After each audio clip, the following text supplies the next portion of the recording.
अस्सलाम वालेकुम dear little stars, कैसे हैं आप सब। उम्मीद करती हूँ सब ठीक ठाक होंगे।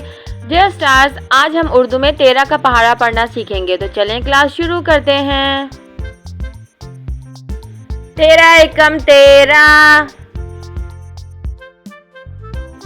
13 दूनी 26, 13 तिया 39,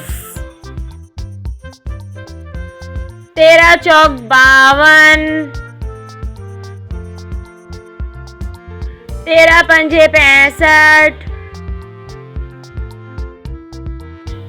13 छिक 78, 13 सते 91, 13 आठे 104,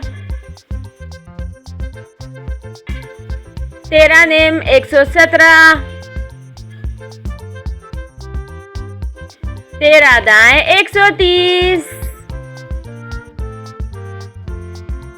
डियर स्टार्स, उम्मीद करती हूँ आपको 13 का उर्दू पहाड़ा अच्छे से याद हो गया होगा। मिलती हूँ नेक्स्ट क्लास में, जब तक के लिए बाय बाय।